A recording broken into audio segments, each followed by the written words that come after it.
Okay, so in your kit you will find obviously a hot water bottle, it's a 2 litre hot water bottle.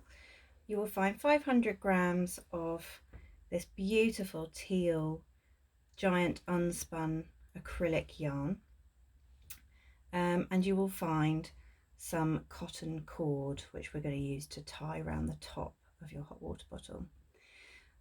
Now if you haven't met this yarn before, it's super soft and fluffy, and it is basically the fibre that is then spun into what I like to call skinny knitting yarn that you would go and buy in the shops to do regular knitting with.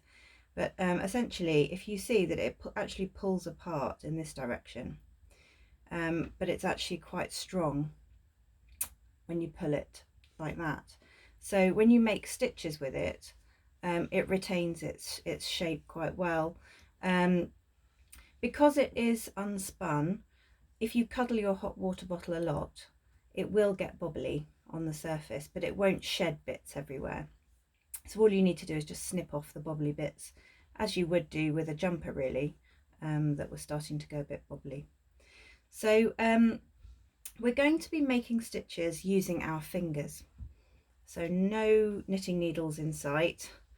And we're going to work along the very bottom edge of the hot water bottle first, and then we're going to build our stitches up, but we're going to be working sort of around the hot water bottle and sort of locking it into the cover as we go. So we'll start off working separately from the hot water bottle, then we'll insert the hot water bottle to where we've got to, and then work our way up to the neck.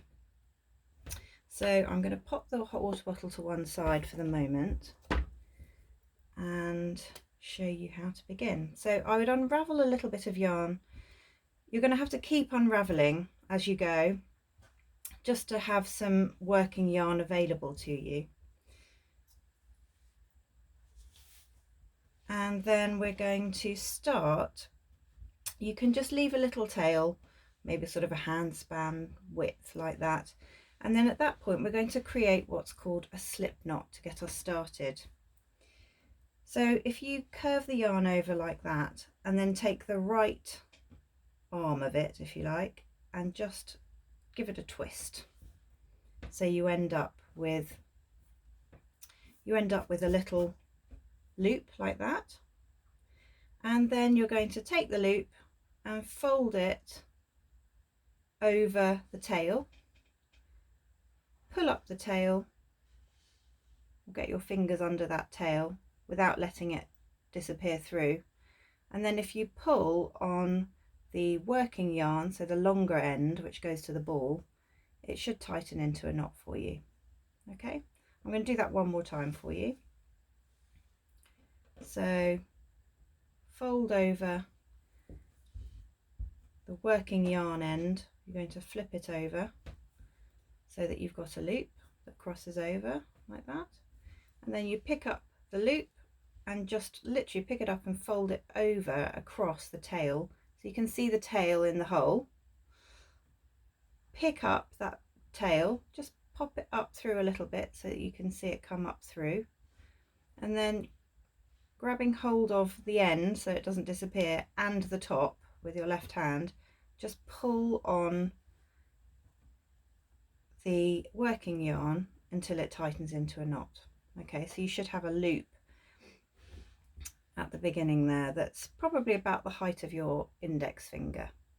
Okay, so that's our starting stitch. Now then, we're going to be making the stitches with our finger and thumb doing most of the work, basically like a pincer. You're going to have your yarn over to the left hand side of you, so that the stretching out, the working yarn stretched out to the left, and then you're going to take your right finger and thumb, pop them into the loop pointing to the left, and what we're going to do is create a chain of stitches, which is going to be almost like our cast on row.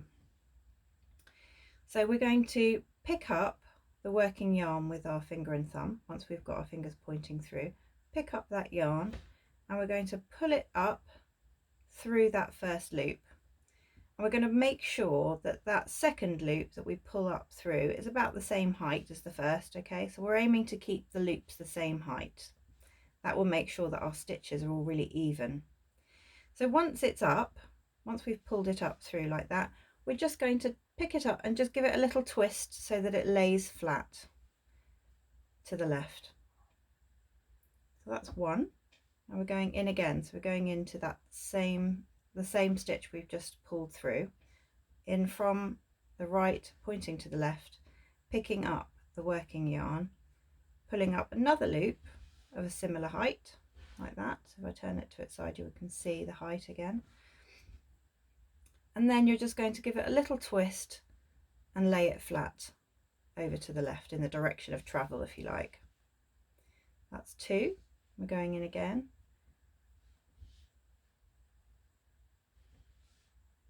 Up, twist down, three. We're going to do 5 in total, okay? So we've done 1, 2, 3. The way to count them actually is if you look at these V shapes, each V counts as 1. We're not going to count our knot at the beginning. So we've got 1, 2, 3. Now we're going to do another one, 4, up, twist, and finally number 5, up and twist. So if you lay it down, it kind of looks a bit like a little plait that you've got, a braid. Now if I show you, the reason why we've chosen that number is because if I place the hot water bottle down like that, if you exclude number 5 that's dangling at the end, those 4 stitches cover the width that we need for the hot water bottle. Okay, so let's move on to the next stage. So what we're doing, we're creating the base. So this is where the hot water bottle will stand on top vertically on this row of stitches here. And so what we're going to do is start going around in a circle, and we're going to be traveling anti-clockwise, okay, going round and round. And we'll slowly be building up stitches. And when we've got probably a couple of inches worth of stitches, we will insert the hot water bottle, and then we'll have a bit of structure to work around, which will help. So to start off then, this number 5 stitch is going to stay where it is, just hanging out like that. And then if we turn our work around so that it's pointing in the opposite direction, we're going to start picking up stitches and having them hang out like number 5 is over here. And we're going to be entering these loops around the edge. So if you have a look at these loops on the edge here, we're going into them to pick up a stitch. So number 5 is hanging out through this loop, so we can't go back into there because it's already, that spot's already taken by a stitch, if that makes sense. So number 5 is occupying this end loop, but we're going to work our way around this top edge. So we're moving along one step to the left to the next loop, the top loop at the top there. So we're going in there, so we take our finger and thumb, we insert it down into there, and at the back behind we're going to just pick up the working yarn and pull up another loop and just let it hang like that. Okay, so it's just pointing upwards. And then we can move along to the next one, next door to the left, that top loop. We're just going to go in there, pick up the working yarn again, and just as we made the chain at the beginning, we just lay those stitches flat. Okay, so that's 1, 2, and then we'll go to the next one.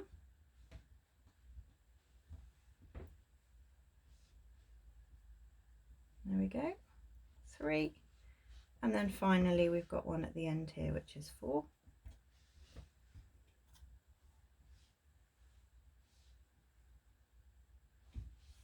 Okay, so at the moment we've got 1 pointing out to the right, we've got 4 along the top. Okay, now we're going to create 1 pointing out to the left as well, where our little tail is. So this is a little bit fiddlier, But essentially you're going to find a little, you'll find basically you've got your knot, and right next to the knot on the left, probably around that area, you will find a little hole you can pop in, which isn't the same as the opposite of the stitch that you've already come out of along this top edge. Let me explain that again. So we've got 1, 2, 3, 4. This stitch here is coming out of this sort of V shape. So we've got this one's coming out of the top loop of the V, and in a moment we're going to be making another stitch in the bottom loop of that V. But if you have a little hunt around underneath, you'll find there's another loop which relates to the knot, it's connected to the knot, and we're going in there first to pull another loop up through, which kind of ends up pointing off the end like that. Then we're going to turn, because we're now going to work along this top edge, and we'll find that there are now 1, 2, 3, 4 stitches that we can work into. 1, 2, 3 and 4. So we're going to go into there and pull up 1. Don't worry about the tail for now, because we're going to hide that at the end. Moving along, okay, to the next one along. Oh, sorry, I've missed one. Number 2 is there.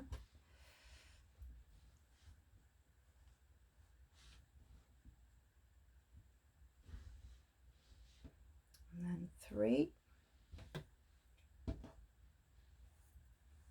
I'm just counting the number of stitches along the edge of the hot water bottle, which we know is 4. So, and 4.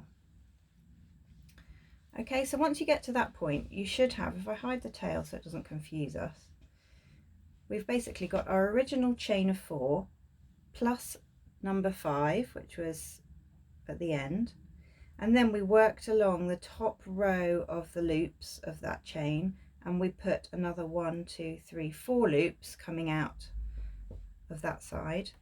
Then we created another loop which sticks out the end on this side, which was just, we dug around under where the knot is and we found a spare loop under there and put an extra stitch through. And then we went along the opposite side of the chain and picked up a stitch through the other loops on the other side. Okay, so we've got 4 on each side and 1 on each end. So this is the bottom of the hot water bottle. So the hot water bottle will sit on top like that. And these 2 loops on the side will end up creating stitches that travel up the edges of the hot water bottle. And these stitches on either side will travel up each flat side of the hot water bottle. Okay.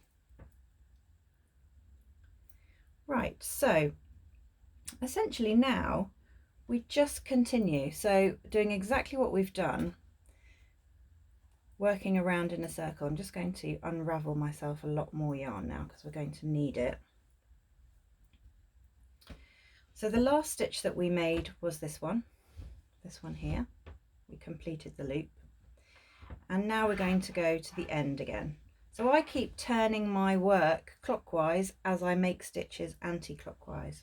So I'm going to turn it because it just makes it easier to position yourself. So we're going to go to the end stitch now. Fingers go down.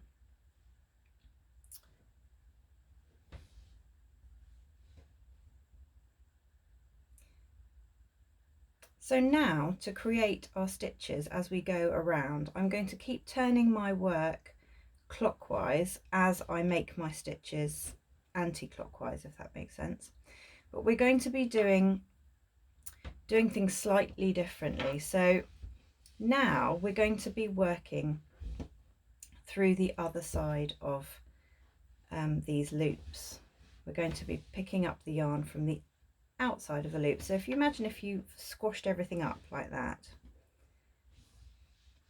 we're now going to be going in through that bottom stitch, if you can see him there. I'm going to go in there and pull through a loop. Okay, I'm actually going to put all of the yarn on the right hand side of me because we're going to be continuing anti-clockwise. So as you see, if I've pulled that loop up on the outside, we can see that chain effect appearing. If I carry on round, so I turn my work clockwise because we're going anti-clockwise with our stitches. I'm going to lay the yarn in the center like that, so it's easy to collect when I go through with my fingers. I'm going to the next stitch, so the first one on the long line, pick up the yarn and pull it through. So we've got another loop. Okay, move to the next one, pick up the yarn, oops, and pull it up. You just keep working your way along, pick up the yarn and pull it up. And if you're finding that when you pull this through, you're actually pulling the previous stitch out of its spot, a bit like that, then what you need to focus on when you pull your stitch up is to pull it up, but just use your fingers to just pull it through from the right hand side so that it pulls on the working yarn rather than where it originated in the previous stitch. So as you can see, if I turn it on its side now, we've started to build up the stitches that are going to be going up the flat edge, sorry, the flat side of the hot water bottle. So now we can turn to the end. It all looks a little bit strange at the beginning because until we put the hot water bottle in, you're kind of working with this strange looking floating piece of knitting, which doesn't seem to make a hell of a lot of sense. But here's our end one. I've laid the yarn behind it across so that I can find it when I put my fingers through. I'm going to collect it at the back and pull through that yarn like that. So I've got my loop, and then we're going to work around this side now. So I'll lay my yarn through the middle. So you can flatten it all out if it helps to make sense of it all. Lay the yarn through the middle and then turn your stitches up like that so you can find them along the edge. So we've got them all hanging out along the edge. We've turned them up, finger goes through the first one, pick up your yarn and pull it through. Move to the next one. You have to make sure you don't skip one. There we go, next one. Pick up your yarn. If it helps to put your fingers in the previous stitch to stop it being pulled through, you can do that too. That's another stitch there.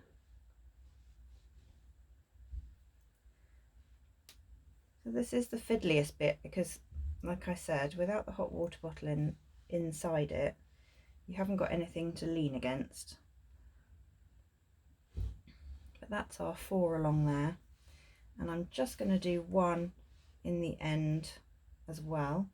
So fingers from the outside, pulling the loop up. Right then, so let's take a look at where we've got to. So now we have still got our 4 stitches along one side and our 4 stitches on the other side, and then we've still got our loops at the end. It's just we've just done one more row of them, so there's more height to it. So now what we're going to do is take our hot water bottle and just pop it in the middle like that, so it's sitting in the center with 4 stitches behind it, 4 stitches on top of it.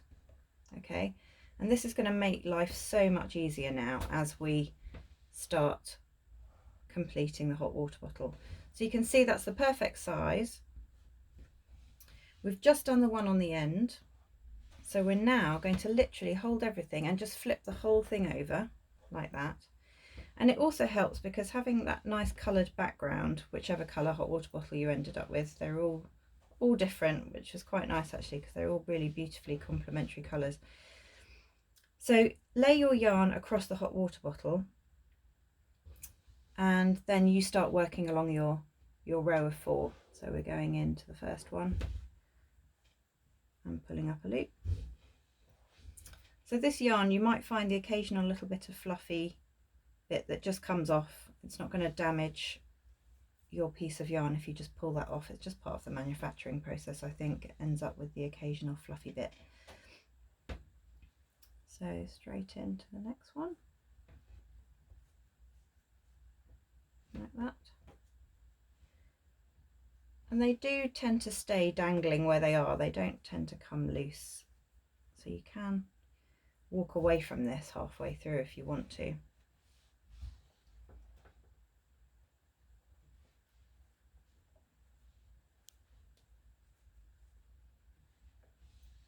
Okay, and then we're going to do our end one. Now I'd suggest doing the end one while it's laying flat like that. I wouldn't try and turn it on its edge to do the end one. So fingers just have to go in from the outside, pick up the yarn, pull up your loop, and then when you've done the end one, flip it over like that. Unravel yourself a bit more yarn and work your way along. So what I might do is speed up. I'll carry on until we get to a point in a moment, and you can just pause the video and continue working your way around. But ultimately you want to keep going round and round and round until these loops are up here basically, so they cover, they'll probably, depending on the size of your stitches, because everyone will make slightly different size stitches, but your loops will basically cover the entire water bottle, so they'll be hanging like this. So that bit there that you see will be at the top. So once you've got to that bit, I will resume. So I'll fast forward the next part of the video, and then I'll resume when we get to the very top here and explain how we're going to cast off. So just continue working your way around every single stitch, putting a loop through a loop all the way around, and keep circling your hot water bottle.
Okay, so I've reached the point now where my loops are just about covering the top of the hot water bottle. You'll find that there is actually a bit of stretch in this once you've made it. Can you see the stitches do stretch a bit? So if you're, you know, a centimetre off or something, don't go round and do another loop. I would, because you want to leave a bit of an opening so that you can actually find the lid of the hot water bottle to be able to open it and fill it. So you can stretch it up a weeny bit if you're a little weeny bit short, and it doesn't matter if you're a tiny little bit over either. So now what we need to do, we've obviously got all of these loops hanging, and we need to close off this knitting so that it's a nice neat edge at the top. So my last loop that I made was the one hanging off the edge. So I'm going to turn over, and I've got a tail of yarn here. So what we're going to do is we're going to basically take the next loop along, and we're going to pass it through. We're going to feed it as it is through the previous loop. So it's going to just be popped through like that, so it comes out the other side, and then we're going to pop our fingers in it. Then we're going to take the next loop along as it is like that, and we're going to feed it through that loop. So we're going to feed it backwards through that loop like that, and you'll see, and we'll obviously keep your fingers in the loop that you fed backwards, you'll see that you've got, it's closing the stitch behind it. So we'll take the next one along like that, and we're just going to feed it inside like that.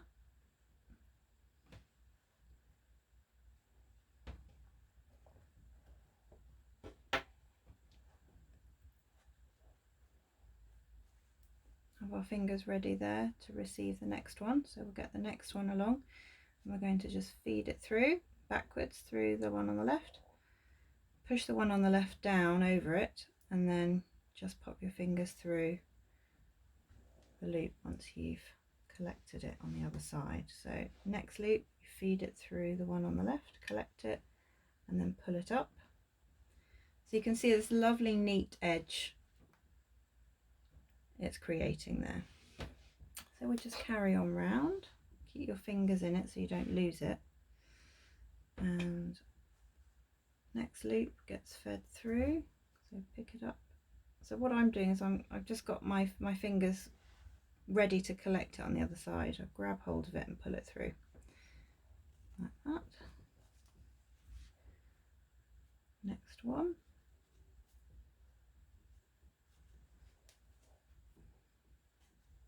Next one.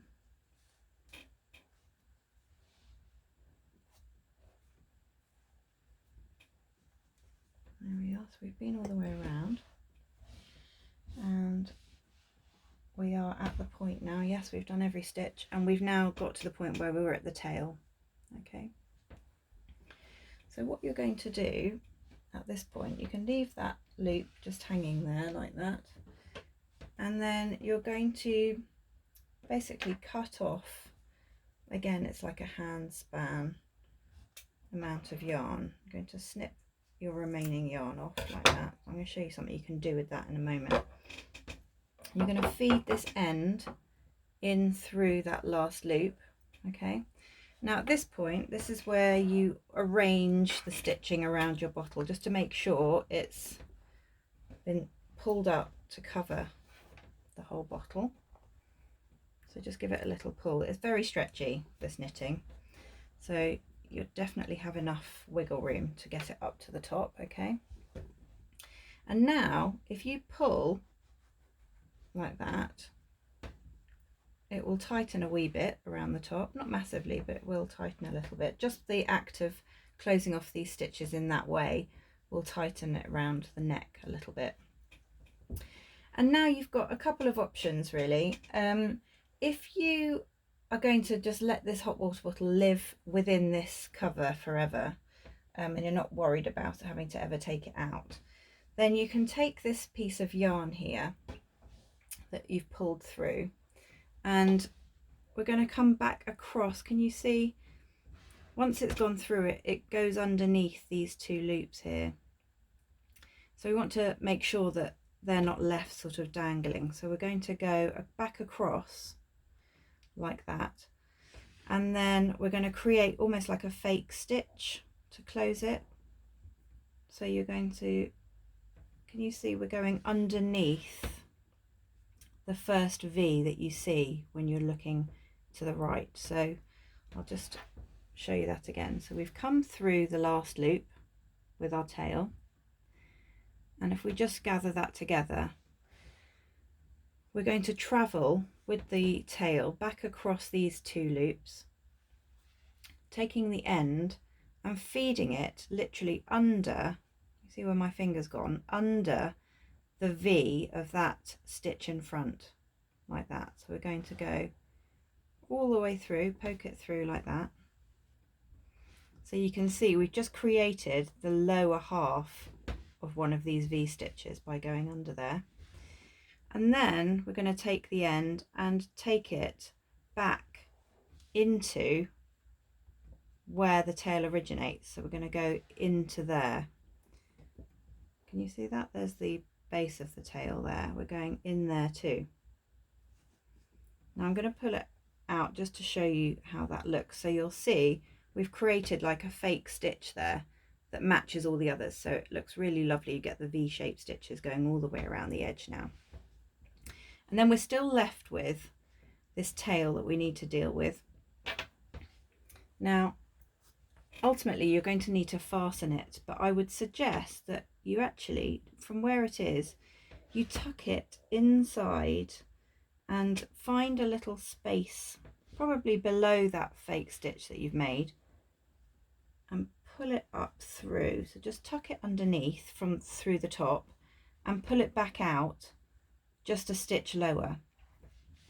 Now you're going to see that there is, if you have a little dig around inside, hopefully the light will show you, you'll find a little horizontal stitch like underneath. Just choose something that's hidden, like a stitch that's hidden underneath the top layer of pretty stitches. Okay, and what you're going to do is split your tail, and you're going to pop one end of it underneath that hidden stitch, and you're going to just tie a knot like that. One's enough. If you're worried, you can do two, but it's not going to make a difference really. And then you're just going to take these ends and literally just bury them inside. So that's safe now. You can't see the ends. They're buried deep inside there. We know it's safe, it's fastened, so it's not going to come unraveled. And that's the top bit complete. Now, last thing we need to do is hide the tail. It's a very similar story to the top there, although because it started with a knot, we're not going to tie another knot to fasten it. We're literally just going to find a place to bury it deep inside the knitting basically. And I would suggest you go up this way, up the side. You're just going to poke it in with your finger until it disappears basically. And there we go. So the last thing to do then is to, if you want to, you don't have to, this is optional, is to tie this around the top. So I literally just to give it a bit more definition around the neck. Now I've given you quite a long piece of this yarn, so it's up to you if you keep it that long or not. The reason I made it that long was because I thought you might fancy, with any remaining yarn that you've got, to make maybe some little giant yarn pom-poms to hang on the end. So I'll just very quickly show you how to make those. I'm going to undo this because I'm going to do a double knot there like that. I'm going to need these lengths to tie my pom-poms. So I'll show you what you need. So if we're going to make little small kind of tangerine sized pom-poms, what you're going to need to do is to cut some chunks of the remaining yarn that you've got. so about the width of a tangerine. And you'll probably need about 8. These are the easiest pom-poms you'll ever make. And you should have enough yarn to make a couple of pom-poms. Obviously you can make them giant pom-poms, even more giant pom-poms if you wanted to. Just make the chunks a bit wider. So how many have we got? 1, 2, 3, 4, 5, 6, 7, 8. Okay. So with your little chunks like that, you kind of collect them together into a little mountain. And then you can take your yarn, remaining yarn, and you're going to literally tie it around the middle. Now admittedly you could do this before, in fact I will, you could do this before you've tied it around here. So if you decide to do pom-poms, tie it onto your water bottle at the end, but you're going to use the ends of your yarn that I've given you, this cord, to tie around the middle of the trunks, so around the belly, if you like, of this little mound. Try and get them organized so that they are in line with each other. I'm going to pull nice and tight and do a double knot just to keep them nice and tight in there like that. Now you'll see it's super fluffy. You don't need to do much to kind of fluff the fibres out, but once you have, you'll find it probably will be a little bit uneven. So this is where you just go around with some sharp scissors and give it a haircut.